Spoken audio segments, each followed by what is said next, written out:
हाँ जी students, last class में मैंने आपसे क्वेश्चन पूछा था, can two like charges attract each other? क्या दो एक जैसे पॉजिटिव चार्जेस कभी आपस में अट्रैक्ट कर सकते हैं या दो इलेक्ट्रॉन्स आपस में अट्रैक्ट कर सकते हैं? इसका कोई सूटेबल आंसर दिया। आप में से एक ने मुझे आंसर दिया कि दो न्यूट्रॉन्स दो प्रोटॉन्स न्यूक्लियस के अंदर होते हैं, वो अट्रैक्ट करते हैं। ठीक है, बिल्कुल करते हैं, बट वो जो करते हैं वो न्यूक्लियर फोर्सेस की वजह से करते हैं। That is due to the exchange of pions and mesons among the nucleons. और इसका कोई चार्ज डिपेंडेंसी नहीं है, ये कोई इलेक्ट्रोस्टैटिक फोर्स नहीं है। मैं बात कर रहा हूँ इलेक्ट्रोस्टैटिक फोर्स की specifically. Although in that condition yes would attract करते हैं, लेकिन उसमें तो दो न्यूट्रॉन भी अट्रैक्ट करते हैं। न्यूक्लियर चार्ज की बात करूँ, न्यूक्लियर फोर्स की, तो न्यूक्लियर फोर्सेस में तो दो न्यूट्रॉन्स जो कि न्यूट्रल होते हैं वो भी अट्रैक्ट करते हैं। उसका पॉजिटिव या नेगेटिव चार्ज से कोई लेना देना नहीं है न्यूक्लियर फोर्स का। मैं इसको ऐसे कह सकता हूँ, पहली कंडीशन कि two like charges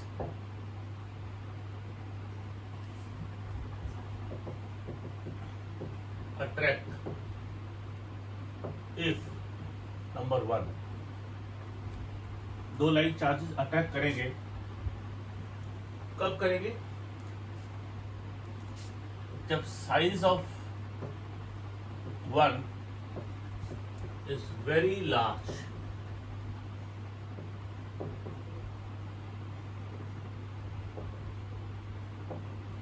in comparison to other. ये मेरे पास पॉजिटिव चार्ज है और ये मेरे पास ये भी पॉजिटिव चार्ज है। क्योंकि पॉजिटिव चार्ज का मतलब ये नहीं है कि इसमें सिर्फ पॉजिटिव चार्ज है, इसमें नेगेटिव भी है बट पॉजिटिव ज्यादा है, तो ओवरऑल ये पॉजिटिव हो जाएगा। तो होगा क्या, ये वाला पॉजिटिव और इसका जो पॉजिटिव चार्ज है वो रिपेल करेगा और इसके अंदर जो नेगेटिव चार्ज है वो अट्रैक्ट करेगा। अब लेट अस से इस बड़े चार्ज में दो यूनिट मैंने नेगेटिव चार्ज बनाया है और तीन मैंने पॉजिटिव बनाया है। तो जो बड़ा वाला गोला है ये टोटलिटी में पॉजिटिवली चार्ज है, क्योंकि इसमें पॉजिटिव 3 है, नेगेटिव 2 है। अब क्या होगा, ये वाला नेगेटिव और ये वाला पॉजिटिव अट्रैक्ट करेंगे और ये पॉजिटिव रिपेल करेंगे। अब ऐसा हो सकता है कि इस नेगेटिव चार्ज की दूरी कम हो, इतनी कम हो कि ये अट्रैक्टिव फोर्स इस तरह वाला जो है, ये अट्रैक्टिव फोर्स इस रिपल्सिव फोर्स से बढ़ जाए। क्योंकि फोर्स जो है सिर्फ चार्ज पे डिपेंड नहीं करता, डिस्टेंस पे भी डिपेंड करता है। तो अगर ये डिस्टेंस काफी कम हो तो ये अट्रैक्टिव फोर्स इससे बढ़ जाए, तो इस केस में क्या होगा, ये जो अट्रैक्टिव फोर्स है ये रिपल्सिव फोर्स से ज्यादा हो सकता है ड्यू टू डिस्टेंस। तो ओवरऑल दो पॉजिटिव चार्जेस अट्रैक्ट करेंगे। दूसरी चीज जो बात जो है, ऐसा देखा जाता है कि जो हम कूलम्स लॉ की बात करते हैं एक पर्टिकुलर टेम्परेचर रेंज के अंदर वैलिड है। जैसे मैं आपसे बात करूं, दो इलेक्ट्रॉन्स आपस में रिपेल कर रहे हैं, पर अगर आप टेम्परेचर को रिड्यूस करो तो हम देखते हैं कि जो रिपल्सिव फोर्स है ये रिड्यूस होती है। At a temperature around 0 kelvin, called critical temperature होता है, उसमें क्या होता है, हम रिपल्सिव फोर्स करते करते करते करते वो जब नीचे चले जाता है तो वो रिपल्सिव फोर्स एक पॉइंट पे 0 हो जाती है। दो इलेक्ट्रॉन्स ना अट्रैक्ट करते हैं ना रिपेल करते हैं। इसके बाद क्या होगा, इसके बाद अगर फर्दर और नीचे लेके जाएंगे तो दो इलेक्ट्रॉन्स आपस में रिपेल करेंगे, सॉरी दो इलेक्ट्रॉन्स आपस में अट्रैक्ट करेंगे अगर मैं टेम्परेचर को 0 केल्विन से नीचे ले जाऊंगा। This phenomena is called super conductivity. क्या होगा कि अगर एक वायर के सेंटर पे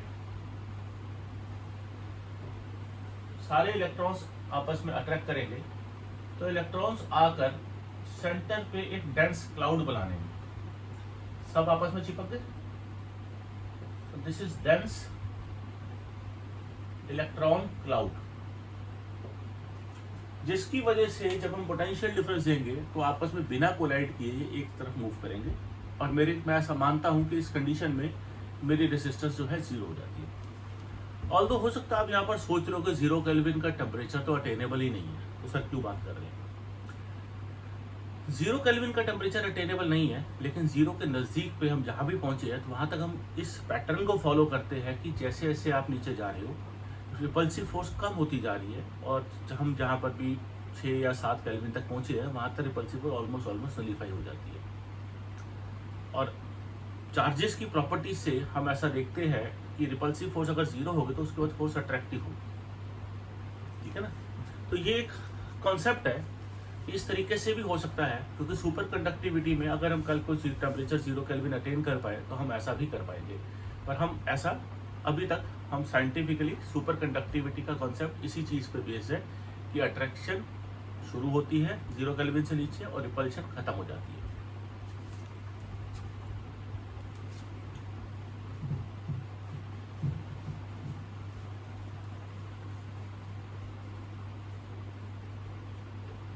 आपके अगर बोर्ड में क्वेश्चन आता है, क्योंकि सीबीएसई में क्वेश्चन पूछा जा चुका है, तो आप पहले वाला आंसर लिखोगे, वो बिल्कुल वैलिड आंसर है। जब एक का साइज दूसरे से बड़ा हो, मैं ऐसा नहीं बोलूंगा कि एक चार्ज दूसरे से बहुत बड़ा हो, ऐसा नहीं होता। एक चार्ज का साइज बड़ा हो दूसरे से, जिस बॉडी पे वो चार्ज डाला गया है उस बॉडी का साइज बड़ा हो, ना कि चार्ज बड़ा हो।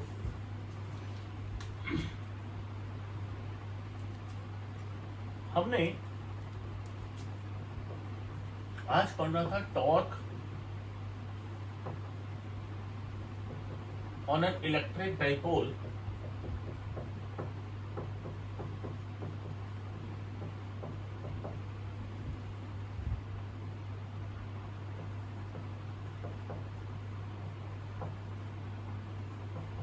in uniform electric field.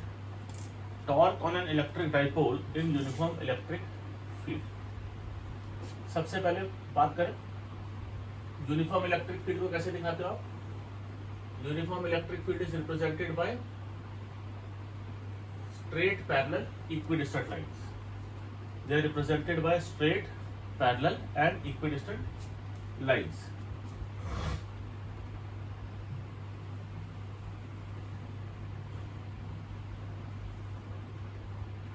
Straight, parallel and equidistant lines. अब यहां पर हमने एक डाइपोल रखा. डाइपोल क्या होता है? Set of equal and opposite charges, minus Q और प्लस क्यू. इसको मैं ए ले लेता हूं, इसको मैं बी ले लेता हूं. अब देखो क्या होता है. Positive charge experiences force in the direction of electric field. ये मेरी इलेक्ट्रिक फील्ड की डायरेक्शन है. तो पॉजिटिव चार्ज पे जो फोर्स लगेगा वो F equal to Q E लगेगा in the direction of field, और नेगेटिव चार्ज पे फोर्स लगेगा F equal to Q E लगेगा opposite to the direction of field. या थोड़ा सा 2 मिनट पॉज करके हम समझते हैं यूनिफॉर्म इलेक्ट्रिक फील्ड आती कहां से. ये हमने पीछे बात करी फील्ड लाइंस में. ये एक बहुत बड़ी इनफाइनाइटली लॉन्ग प्लेट है पॉजिटिवली चार्ज. तो यहां पर अगर एक टेस्ट चार्ज पड़ा होगा तो test charge will be repelled and this is the direction of uniform electric field. बाहर इस पॉजिटिव प्लेट से बाहर की तरफ. अब मानो ये पॉजिटिव प्लेट है, ये पॉजिटिव चार्ज इस पॉजिटिव प्लेट से अट्रैक्ट करेगा रिपेल, क्योंकि पॉजिटिव और पॉजिटिव रिपेल करते हैं तो रिपेल करेगा और F equal to Q E right की तरफ होगा. पॉजिटिव और नेगेटिव अट्रैक्ट करते हैं तो F equal to Q E इसमें लेफ्ट की तरफ होगा, टूवर्ड्स द प्लेट होगा. प्लेट दिखाने की जरूरत नहीं है, प्लेट मैंने सिर्फ इसलिए बनाया क्योंकि मैं आपको ये समझाना चाहता था कि positive charge experiences force in the direction of field, whereas negative charge experiences force opposite to the direction of field. अब जरा आगे देखें. ए और बी इन दोनों के बीच का डिस्टेंस है 2a. डाइपोल लेंथ हम 2a लेते हैं. Further dipole movement vector p vector minus Q से प्लस क्यू की तरफ जाता है. ये रहा मेरा माइनस क्यू, ये रहा प्लस क्यू. तो ये जो वेक्टर है माइनस क्यू से प्लस क्यू की तरफ, ये है डाइपोल मूवमेंट वेक्टर. ये है जी मेरा electric field vector. Dipole movement vector और इलेक्ट्रिक फील्ड वेक्टर के बीच का एंगल है थीटा. अभी टॉर्क कैसे निकालते हैं? टॉर्क होता है force R cross F. R cross F यानी कि force multiplied by perpendicular distance. ये टॉर्क होगा. अब क्या होगा, अब यहाँ से डॉटेड लाइन खींचो और यहाँ से डॉटेड लाइन खींचो, ये ट्रायंगल कंप्लीट करो, राइट एंगल ट्रायंगल, इस पॉइंट को एन ले लो। अब ये समझो कि इस ट्रायंगल में ए बी एन में वो वाली साइड जो फोर्स के परपेंडिकुलर है वो कौन सी है? ये फोर्स है, इसके परपेंडिकुलर है बी एन। ए एन देखो, ए एन फोर्स के पैरेलल है, इसके भी और इसके भी, ये तो एंगल बना रही है। तो फोर्स के परपेंडिकुलर वाली लाइन है बी एन, ये भी फोर्स, इसके भी परपेंडिकुलर इज बी एन। अभी ये एंगल थीटा है तो ये एंगल भी थीटा। ये एक ट्रायंगल में देखो ये 2a है, तो ये क्या हो जाएगा, ए एन हो जाएगा 2a cos थीटा एंगल के साथ में, और बी एन क्या हो जाएगा 2a sin थीटा। अभी फोर्स है QE और परपेंडिकुलर डिस्टेंस कितना है 2a sin theta, 2a sin theta, Q into 2a E into sine theta, this can be written as P E sin theta. तो torque होता है P cross E, vector form में लिखोगे तो cross, it is P cross E। तो torque is P E sin theta, यानी कि P cross E। Cross product का मतलब क्या है कि theta is angle between P vector and E vector, ठीक है ना। ये मल्टीप्लाई का साइन है, ये क्रॉस नहीं है। आर क्रॉस अब होता है, लेकिन जब वेक्टर फॉर्म में लिखता हूँ डॉट और क्रॉस का मतलब तब होता है। अगर मैं वेक्टर फॉर्म में नहीं लिख रहा तो दोनों ही मल्टीप्लाई है, ठीक है ना। ये एक्सप्रेशन हो गया torque on an electric dipole place in uniform electric field. आप इसको नोट करो, इसके बाद स्क्रीन को पॉज करके इसको नोट करना, और इसके बाद हम टॉर्क पे ही एक इंपॉर्टेंट इक्विलिब्रियम का कॉन्सेप्ट समझते हैं।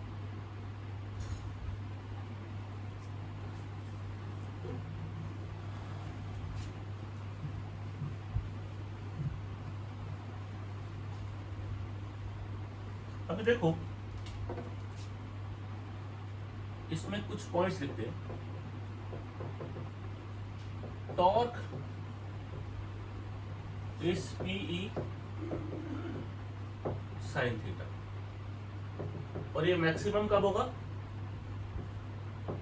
जब sin थीटा 1 होगा। टॉर्क मैक्सिमम कब होगा, जब sin थीटा 1 होगा, यानी कि थीटा कितना हो जाएगा 90। इस इलेक्ट्रिक फील्ड में, ये अगर मेरी इलेक्ट्रिक फील्ड है और मेरा डाइपोल कुछ इस तरीके से पड़ा है परपेंडिकुलर टू द फील्ड, तो इस केस में मेरा टॉर्क मैक्सिमम होगा। पर एक चीज ध्यान देना, जितना फोर्स टूवर्ड्स राइट पे है पॉजिटिव चार्ज पे, उतना ही फोर्स नेगेटिव चार्ज है टूवर्ड्स लेफ्ट पे है। तो second point, net force on a dipole in uniform electric field is 0। इस पर नेट फोर्स 0 होगा। अभी मोशन कैसा होगा इसका, डाइपोल का motion will be purely rotational. इसका रोटेशनल मोशन होगा, ट्रांसलेटरी मोशन नहीं होगा, क्योंकि नेट फोर्स 0 है, नेट टॉर्क 0 नहीं है। फोर्स की वजह से लीनियर मोशन होता है और टॉर्क की वजह से रोटेशनल मोशन होता है। इसको नोट करो। थर्ड पॉइंट भी एक मिनट साथ में लिखते हैं, उसको फर्दर अगले बोर्ड में दोबारा डिस्कस करेंगे। टॉर्क 0 कब होगा, जब साइन थीटा 0 होगा, यानी कि थीटा 0 डिग्री हो या थीटा 180 डिग्री होगा, इन दोनों केसेस में टॉर्क 0 होगा। अभी theta equal to 0 degree is a case of stable equilibrium, and theta equal to 180 degree is a case of unstable equilibrium. आप इसको नोट करो, स्टेबल एंड अनस्टेबल इक्विलिब्रियम क्या होता है, इसको थोड़ा सा डिटेल में समझते हैं।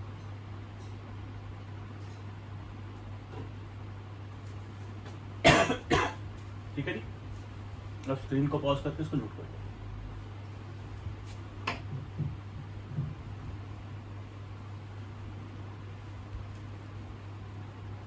सबसे पहले जनरल कॉन्सेप्ट समझते हैं कि स्टेबल और अनस्टेबल इक्विलिब्रियम क्या होता है। हमारे पास 3 टाइप के इक्विलिब्रियम होते हैं, मैं पूरा ही बता देता हूँ।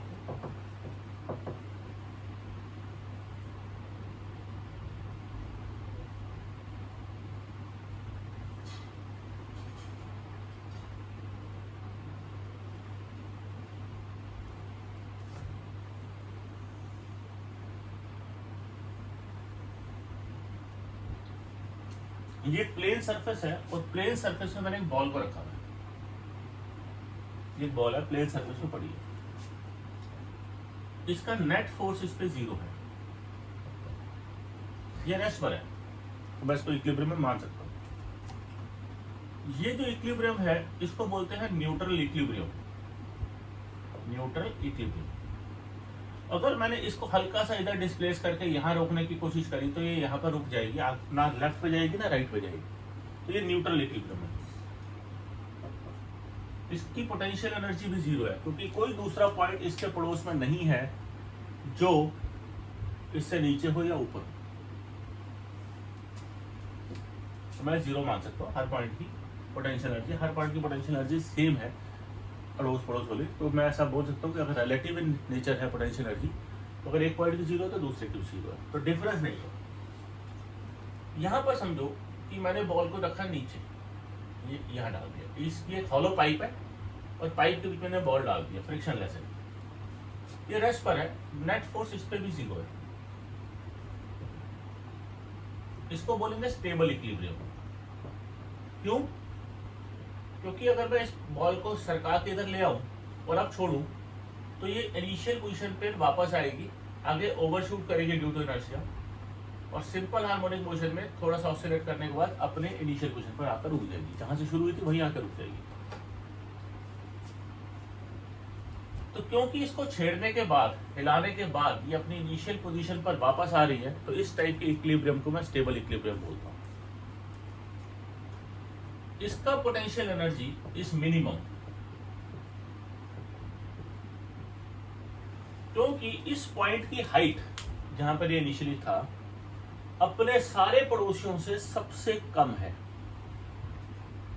ठीक है ना। ऐसे ही एक बॉल को मैंने ऊपर रखा, ये बॉल रेस्ट पर है, अभी इसको छेड़ेंगे नहीं, जितना वेट नीचे है उतना इसका नॉर्मल डायरेक्शन ऊपर है। ये बॉल फिलहाल टिकी हुई है, रेस्ट पर है, फिलहाल इस पे नेट फोर्स 0 है, और ये अनस्टेबल इक्विलिब्रियम है। क्यों है जी अनस्टेबल? क्योंकि यहां पर मैंने इसको हल्का सा छेड़ा, लेफ्ट पे लेकर आया, तो क्या ये वापस जाएगा या बाहर उतरेगा? नहीं, ये नीचे आएगा और ऐसे ऐसे गोल गोल घूमेगा और धीरे धीरे धीरे धीरे फ्रिक्शन की वजह से रुकेगा। रुकेगा कहां पर आके? सबसे नीचे स्टेबल इक्विलिब्रियम वाले पोजीशन में। इस पॉइंट पर मेरी पोटेंशियल एनर्जी मैक्सिमम है। यहां एक चीज नोट करना, अनस्टेबल इक्विलिब्रियम में अगर मैं बॉडी को रिलीज करूं तो वो वापस आके रुकता है स्टेबल इक्विलिब्रियम वाली पोजीशन पे। अगर बॉडी अनस्टेबल इक्विलिब्रियम में है और मैं उसको रिलीज कर रहा हूं तो वापस आके रुकेगा स्टेबल इक्विलिब्रियम वाली पोजीशन पे। अभी इसको इलेक्ट्रिक फील्ड के कॉन्सेप्ट से समझते हैं, ठीक है? आप इसको नोट करो।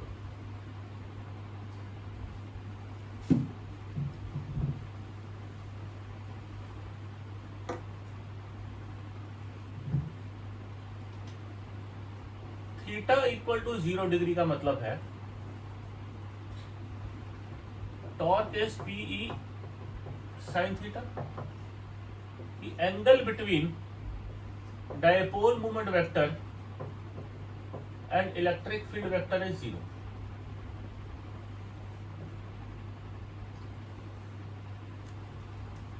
ये इलेक्ट्रिक फील्ड है, ये डाइपोल है, माइनस क्यू पहले प्लस क्यू बाद में, तो माइनस क्यू से प्लस क्यू की तरफ डाइपोल मोमेंट वेक्टर होता है। ये मेरी इलेक्ट्रिक फील्ड की डायरेक्शन है। तो हम देख सकते हैं माइनस क्यू से प्लस क्यू की तरफ जो मेरा डाइपोल मोमेंट वेक्टर है वो इलेक्ट्रिक फील्ड के पैरेलल है। तो इन दोनों के बीच का एंगल कितना होगा? सी।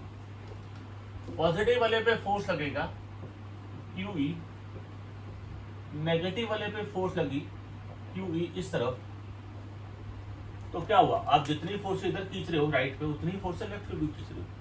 नेट फोर्स इस पे 0 है, ये कहीं जाने वाला नहीं है, और ये वाला फोर्स इसको घुमाने वाला भी नहीं है। इस पेन को आप जितना लेफ्ट पे खींचो राइट पे खींचो तो घूमेगा थोड़ी इससे। लेकिन क्या हुआ, जैसे ही मैंने इसको डिस्टर्ब किया, हल्का सा मैंने इसको मोड़ दिया, अब QE फोर्स इधर लगेगा F,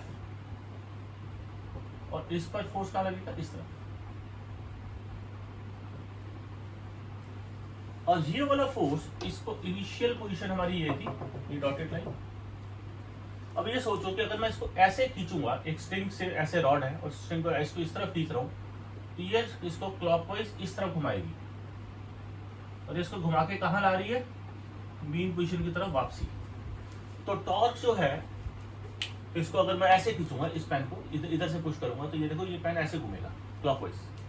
तो टॉर्क जो है ये इसको अपनी इनिशियल पोजीशन की तरफ लेके आ रहा है।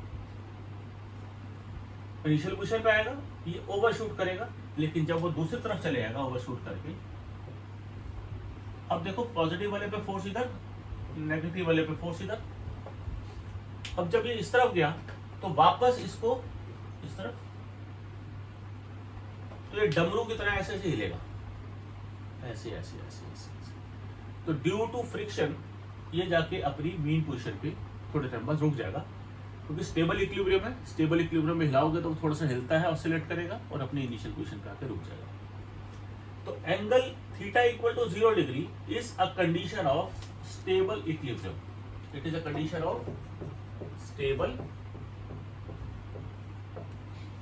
इक्विलिब्रियम। इसको नोट करो आराम से, फिर हम अनस्टेबल इक्विलिब्रियम समझेंगे।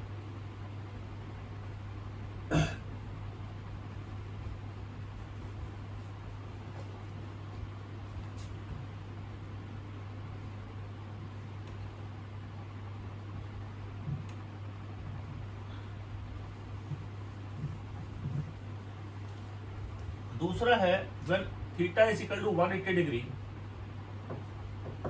that is angle between P and E is 180 degree, और ये केस है अनस्टेबल इक्विलिब्रियम का।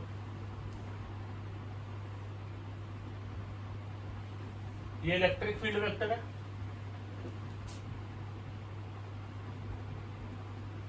Plus Q minus Q, minus Q से प्लस Q की तरफ मेरा आ गया डाइपोल मोमेंट। तो angle between P and E is 180 degree. अब देखो, अब अगर मैं इसको हल्का सा हिलाता हूं, अब जरा यार ध्यान से देखना, तो माइनस वाले पे फोर्स लगेगा opposite to the direction of field, और प्लस वाले पे फोर्स लगेगा in the direction of field. अब ये सोचो कि एक रॉड है, इसको इधर फोर्स लगाऊं और इसको इधर लगाऊं, तो रॉड कैसे घूमेगी, रॉड ऐसे घूम जाएगी इस पॉइंट के वो इस तरीके से।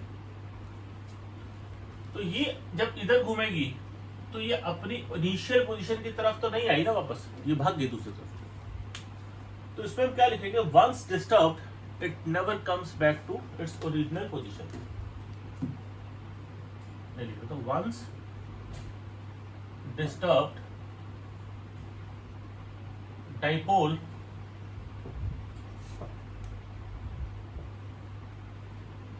never comes back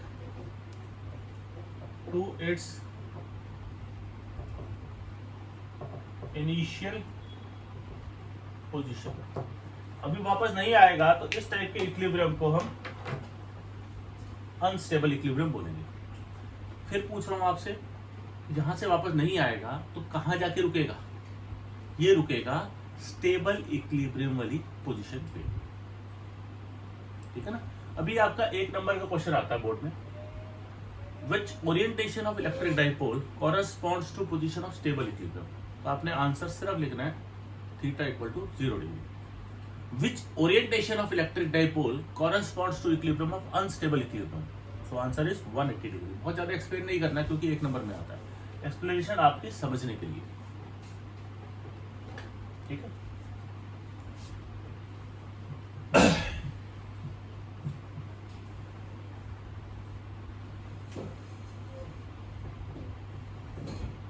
potential energy stored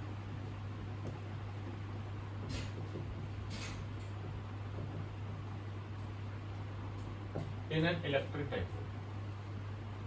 Potential energy stored in an electric dipole. अभी पोटेंशियल एनर्जी क्या होता है, किसी भी चीज में पोटेंशियल एनर्जी क्या होता है, जैसे पेन है ग्राउंड पे पड़ा है, मैंने इसको हवा में उठाया, उठाने में मैंने वर्क डन किया mgh, हाइट क्या है, ये हाइट है, इसको छोड़ूंगा तो ये वापस अपनी इनिशियल पोजीशन पे भागा। तो अगर किसी बॉडी को मैंने खींचा और उसको छोड़ा और वापस भागता है तो उसमें पोटेंशियल एनर्जी स्टोर हो जाती है। ऐसे ही डाइपोल को मैं अपनी पोजीशन से घुमाऊं और छोड़ने पर वो वापस भागे तो उसमें पोटेंशियल एनर्जी मैंने स्टोर कर दी। और पोटेंशियल एनर्जी आई कहां से, जो मैंने मैकेनिकल वर्क डन किया उसको घुमाने में, that is stored in the dipole in the form of potential energy. तो potential energy is the energy possessed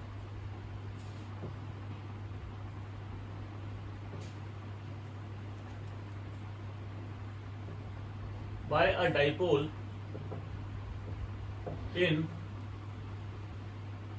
external electric field,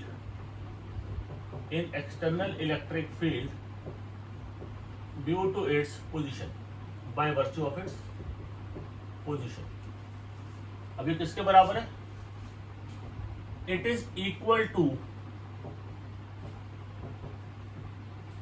work done in rotating a dipole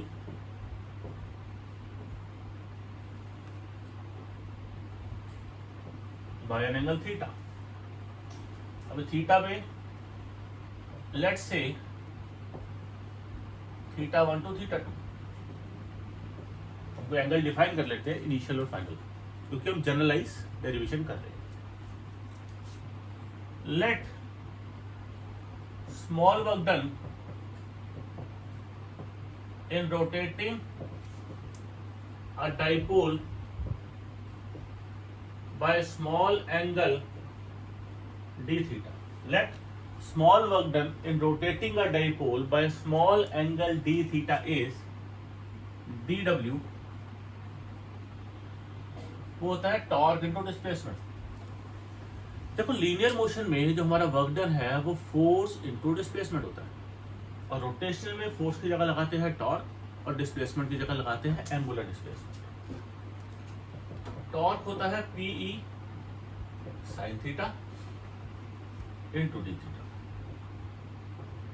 तो टोटल वर्क डन हमारा हो गया PE common लिया, integration of sine theta d theta, theta 1 to theta 2। Sine theta का integration क्या होता है, minus cos theta, theta 1 to theta 2, minus sine बाहर ले आओ, cos theta 2 minus cos theta 1, minus sine अंदर ले जाओ, p cos theta 1 minus cos theta 2। ये मेरा वर्क डन है जिसको मैं पोटेंशियल एनर्जी बोलता हूँ। वर्क डन को W से रिप्रेजेंट करते हैं, पोटेंशियल एनर्जी को U से रिप्रेजेंट करते हैं, और वर्क डन ही पोटेंशियल एनर्जी है इस केस में। पोटेंशियल एनर्जी क्या है, work done, it is equal to work done. तो वर्क डन ही पोटेंशियल एनर्जी है, W लिख दो U लिख दो, एक ही बात है, PE cos theta 1 minus cos theta 2, right. इसको स्क्रीन को पॉज करके आप नोट करो, फिर इसके दो केसेस करो।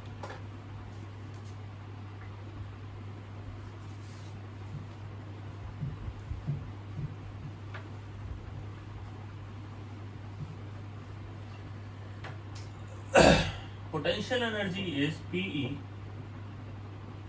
cos theta 1 minus cos theta 1. If theta 1 is 90 degree और थीटा 2 को मैं कोई भी आर्बिट्रेरी एंगल थीटा बना देता हूँ, मतलब 90 से किसी उसको रैंडम एंगल पे रोटेट करता हूँ, तो पोटेंशियल एनर्जी हो जाएगी PE cos 90 minus cos theta. अभी cos 90 कितना होता है,